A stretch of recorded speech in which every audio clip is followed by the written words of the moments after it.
Comme beaucoup de formulaires, lors de l'ouverture de celui-ci, une fenêtre pop-up s'ouvre et vous demande de saisir une date comprise dans le mois que vous voulez boucler. Le formulaire de bouclement mensuel des heures a 3 objectifs. Premièrement, établir le décompte des heures effectuées, vacances, repos, etc., en tenant compte des soldes à la fin du mois précédent. Deuxièmement, déterminer pour le personnel fixe, lorsqu'il y a des heures supplémentaires, si elles sont reportées ou payées. Troisièmement, vous donner une vue d'ensemble du mois courant, du mois précédent et du total depuis le début de l'année. Ce formulaire est composé de 2 groupes de zones de données ainsi que d'un tableau.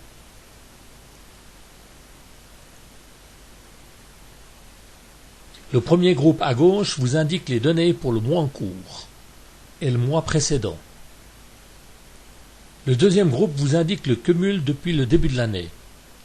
Ainsi, dans cet exemple, on peut voir qu'à fin avril, pour le mois d'avril, cet employé, il lui manquait 20 minutes de travail, qu'à la fin mars, il avait 9h30 en sa faveur, ce qui évidemment, en solde au 30 avril, fait 9h10 en faveur de l'employé. Les données sont différentes s'il s'agit d'un employé fixe ou extra.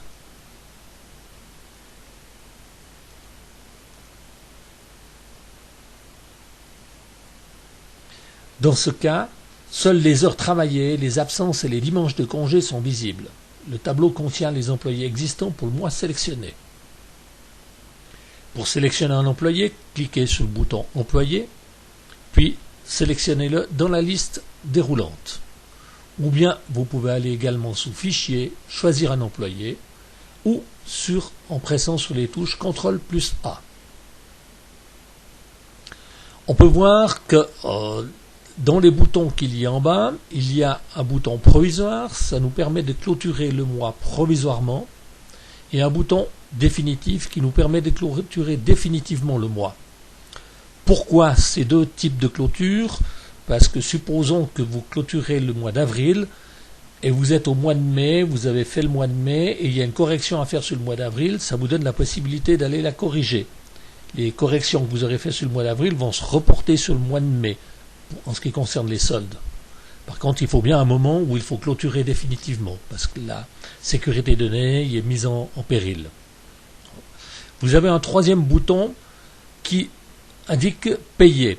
Ce bouton signifie que vous décidez de payer le solde des heures en faveur de l'employé. Comme dans ce cas présent, on a 9h10 en faveur de l'employé. Si nous cliquons sous « Payer », on nous demande de confirmer et dans le tableau de droite, on va voir que les heures supplémentaires sont payées. C'est d'ailleurs le but essentiel de ce formulaire. Le dernier bouton permet de changer de mois, donc le mois suivant, ou le mois précédent, ou un autre mois.